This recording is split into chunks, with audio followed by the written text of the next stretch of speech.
Los X-Men o los Hombres X, estos son un grupo de superhéroes ficticios que aparecen en los cómics de Marvel. Creados por Stan Lee y Jack Kirby, estos son mutantes con habilidades extraordinarias, producto de una variación genética.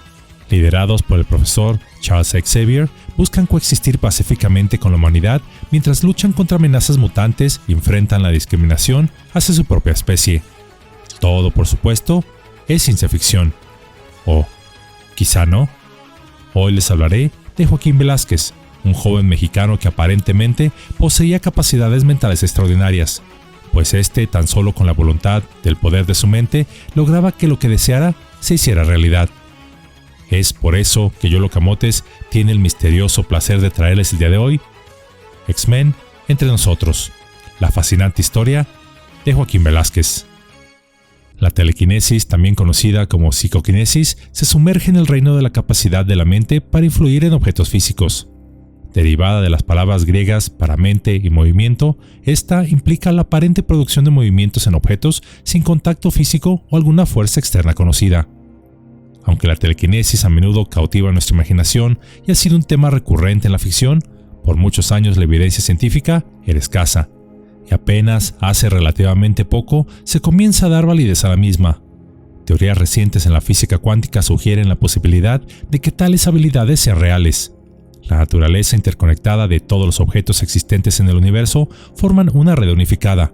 Este es un concepto que gana fuerza, aunque los mecanismos detrás de este fenómeno permanecen aún envueltos en el misterio.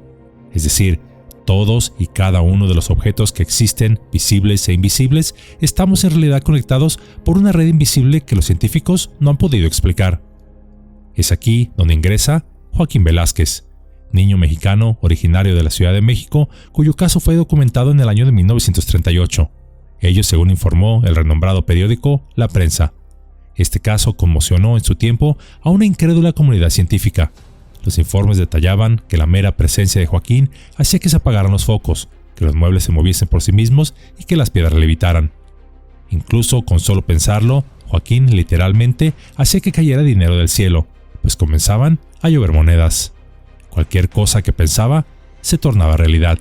Sus padres, Baldomero y Constantina, temiendo a los poderes de su hijo, los atribuyeron a un origen sobrenatural, tal vez incluso al diablo, porque ya se la saben, aquello que no se puede explicar y que usualmente le tememos es el diablo, el cual seguramente se ha de quejar de que le echan la culpa de cosas que él ni siquiera tiene que ver.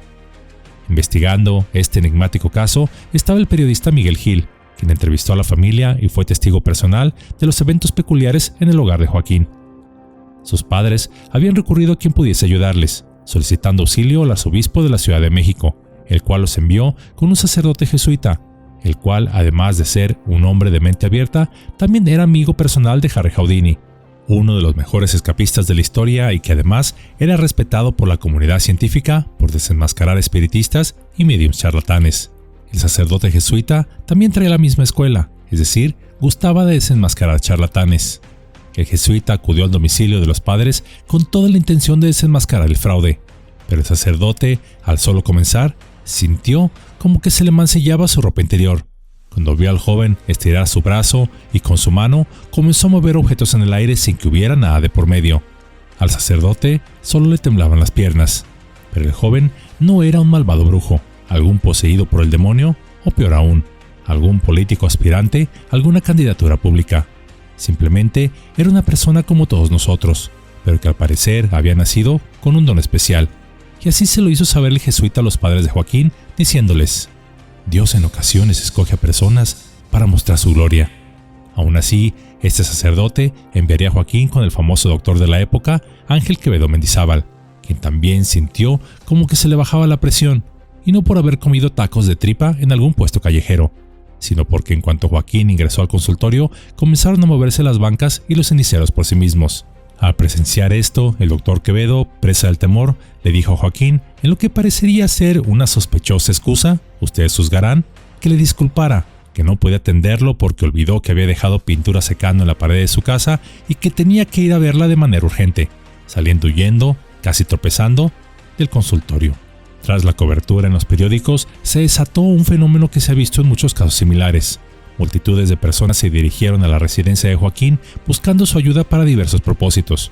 algunos buscando la salud de ellos o de algún familiar, y otras cosas tales como ganar la lotería e incluso recuperar a una pareja descarriada.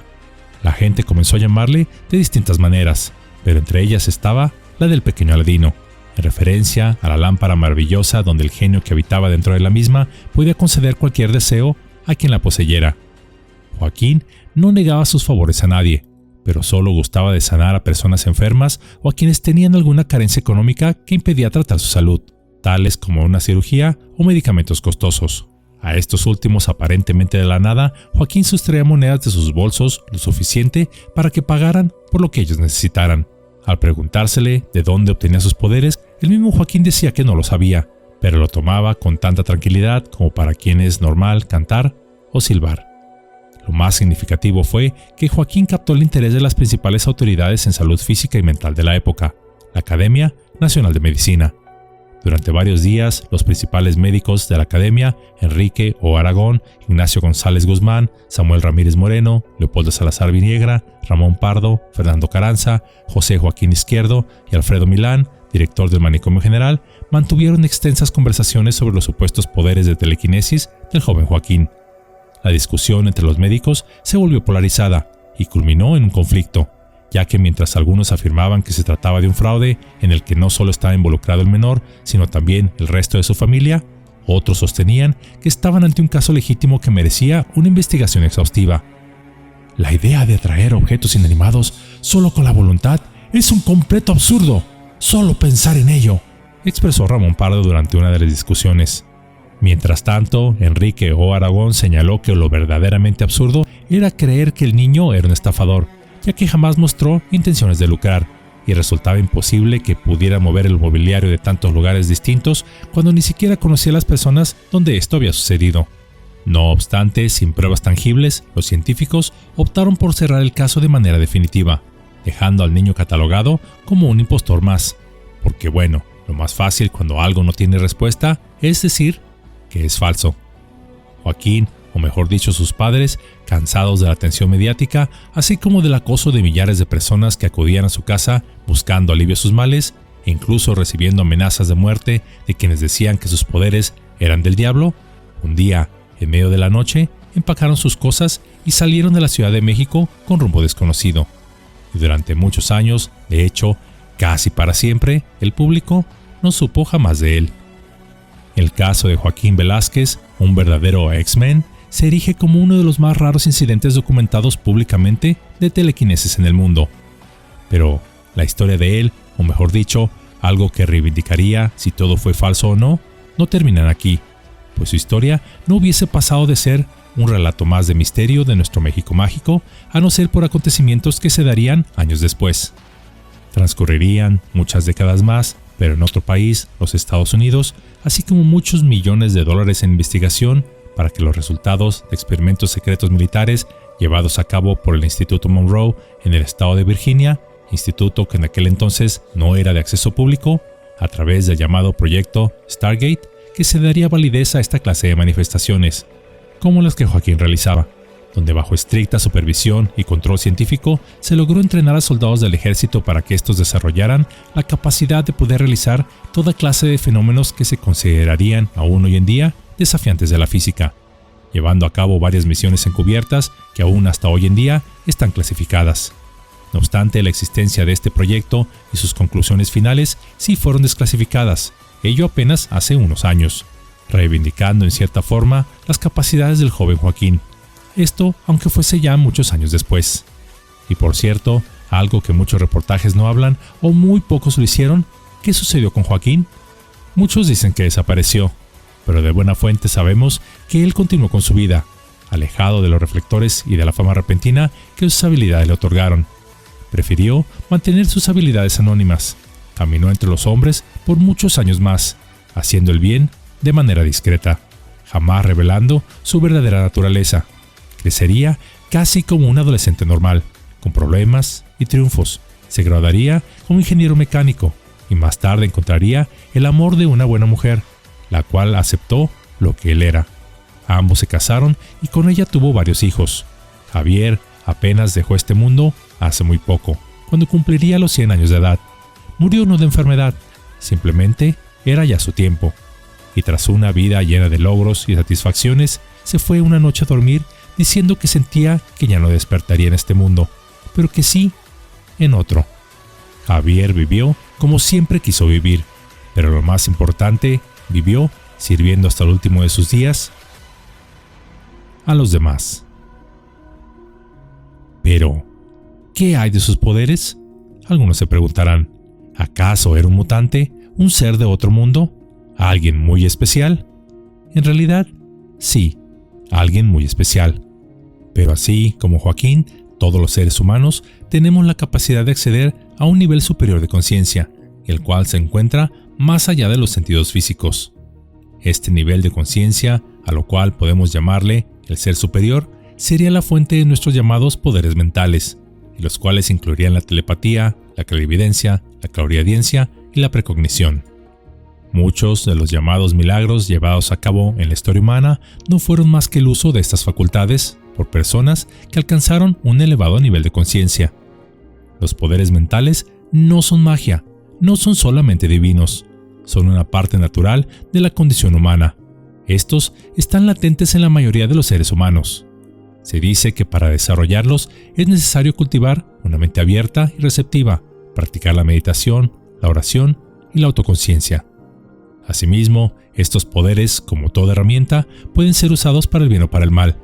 Tienen el potencial de mejorar nuestra vida en muchos aspectos, tales como nuestra salud, nuestra creatividad, nuestras relaciones y nuestra conexión con el mundo que nos rodea.